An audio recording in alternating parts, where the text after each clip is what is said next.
Assalamualaikum warahmatullahi wabarakatuh. The honorable person, my lecturer, and all the students in this class. Hello everyone, how are you today? I hope you're all doing well in this day. In here, I am Aldino Ramadana. As a moderator, will guide you in this presentation about the material in this course, that is, grammar spoken discourse. This presentation will be provided by fourth group, and the members there are first Hanisa Pratiwi, Aldino Ramadana, Elsa Liza Adawiyah, Siti Sarah, and Via Resviana. Before we start the explanation, let me introduce the materials. The materials is about slang and idiom, and there are several main points from these materials.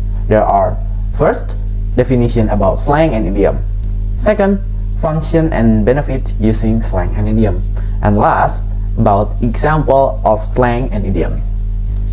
Okay everyone, without further ado, let's begin this presentation with the first material, which is the definition about slang and idiom, which will be delivered by Siti Sarah. Thank you so much, moderator, for giving me the opportunity. Let me introduce myself. My name is Siti Sarah, with my student's number is 202122015. And now in here, I will explain about definition of slangs and idioms. So, what is slangs? Slang is words, expressions, and meanings that are informal and are used by people who know each other very well, or who have the same interest. Sometimes when people text each other, they use a very informal kind of language, and we could say that's slang. So slang is a vocabulary that is used between people who belong to the same groups and who know each other very well. And slang is very informal language, as I told you before. It can often people, if it's used about other people or outside a group of people who know each other very well. We are usually use slang in speaking rather than writing. Slang normally refers to particular words and meanings, but can include longer expressions and idioms. But you have to know that slangs can change quickly, and slang words and expressions can disappear from the language. For this reason, it is generally best for learners of English to avoid using slang. And let's move to definition of idioms. What is idioms? Idioms is an expression that cannot be understood from the meaning of its separate words, but must be learned as a whole expression. Idioms are a little more confusing. Why? Because idiom usually mean one thing but say another. For example, he's under the weather. We are not really talking about under the weather, and we are not really talking about weather. It means that he's not feeling well. So you can see how it is a little more confusing, right? Alright, that's all that I can explain about definition of slangs and idioms. I'll give it back to moderator. Thank you. Thank you very much, Sarah, for your explanations. It's really helpful. And for the next presenter will be delivered by Hanisa Pratiwi. Thank you to the moderator for the opportunity. My name is Hanisa Pratiwi with ID number 202122001. I will explain about the function and benefit using slang. Alright, the first is the function using slang. According to Zhou and Fan 2013, there are three of the interpersonal function of slang. The first function is pursuit of self-identity. The different social and professional groups are having different slang. Thus, slang is considered as the symbol of dividing the professional groups in society. The second function is emotive feeling of the slang users. The emotive function reflects the speaker's attitude towards their subject. The emotive function is one of the most powerful use of language since it is so crucial and important in changing the emotional status of an audience for or against someone or something. And the third function is achieving politeness. Use of slang is restored by the three factors as well. Factor is occasion, addresses, and the content of the conversation. Slang is often used in informal occasion and its importance in playing the petty function. Okay, the next is benefit using slang. Number one is better understand the culture. You can learn a lot about the culture if you learn slang. For example, we have some odd ways of saying that it's a success at something. You may hear, I murdered for exam, or I kicked it ass, but of which really just mean I passed it or I did really well. Number two is prevent misunderstandings. If you learn slang expression of a language, you will be better able to understand what people are saying. Number three is understand popular music and literature. Slang is everywhere in popular music and writing. In fact, it will be hard to understand a lot of American music if you didn't know slang. Number four, be more creative. Using slang really does help color of your language and make it more interesting and creative. Number five, improve your fluency. There is a lot that you won't understand if you don't know slang. There are some really interesting German idioms that wouldn't make any sense to you if you didn't know what they mean. Number six is avoid tossing offense. Think about slang in your native language for a moment. There are some words that are taboo or off limits in culture, and there are words that mean something very negative, but only when used in a certain context. I think enough for me. I give it back to moderator. Alright, for the next presenter will be delivered by myself. It's about example of slang. So we can see in these points, actually from the slide, there are several examples of slang, namely outdated, evolving, primitive, and modern slang. First, that is outdated slang. Outdated slang is some slang words that were once popular or no longer used. For example, check your messages. I just sent you the skinny one of the upcoming season of Stranger Things. From the text, skinny is outdated slang because it means details or gossip related with the topic. User words of skinny is popular in 119 years, and this slang just temporarily used. Second is evolving slang. This slang is some slang words change their meaning over time, usually across generations. This keeps the word in usage but can lead to some miscommunication between older and younger speakers. For example, I got new rights to match my favorite shirt. According to the text, evolving slang exists in rights word because right it means originally a verb for the act of being a passenger in a vehicle. This word also evolved into a noun to describe a car.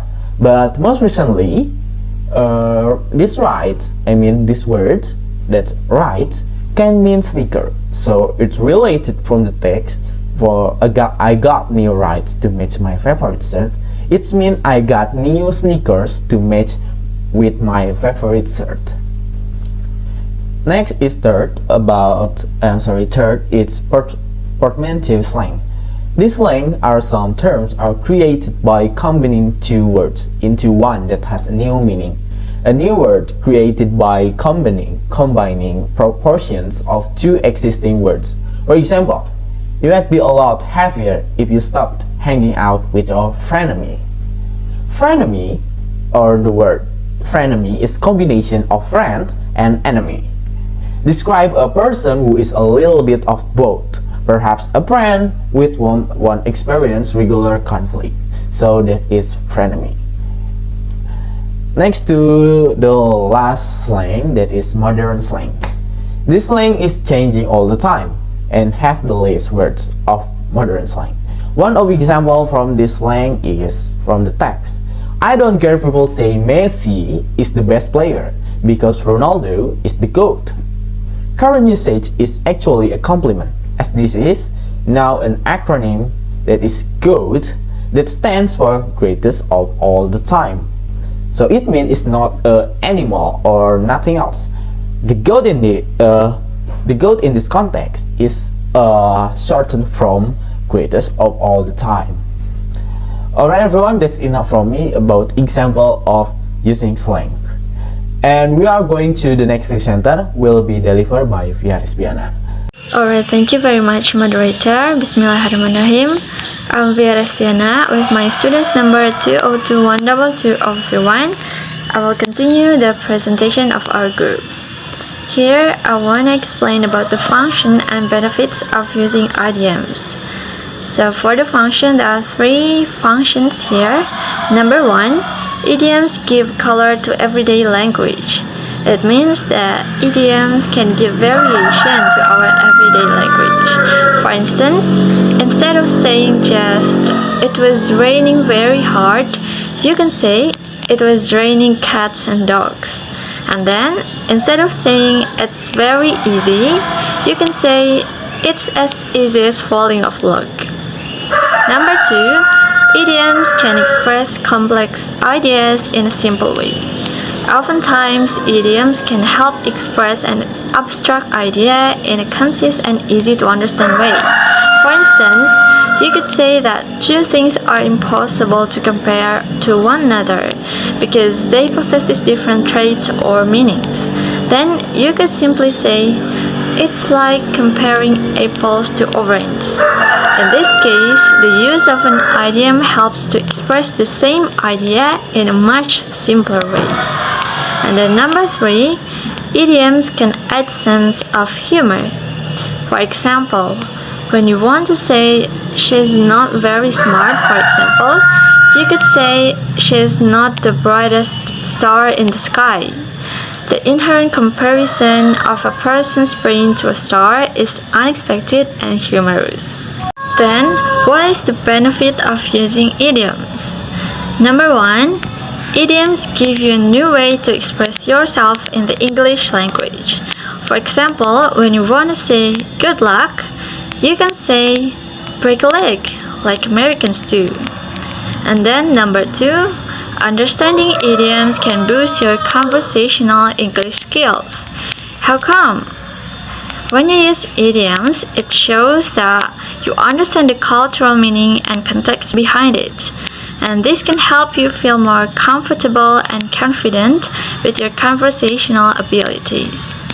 Number three, idioms can make you sound more like a native speaker. So, native speakers often use idioms more than someone who is new to the language, simply because they're more familiar with them and the context in which they should be used. Therefore, when you use an idiom, you sound more like a native speaker. I think that's all from me. Thank you very much. I'll give it back to moderator. Thank you very much, Via, for your explanation. It's very clear. Alright, everyone, we are going to the last materials. Will be delivered by Elsa Lisa. Alright, thank you to the moderator for the opportunity.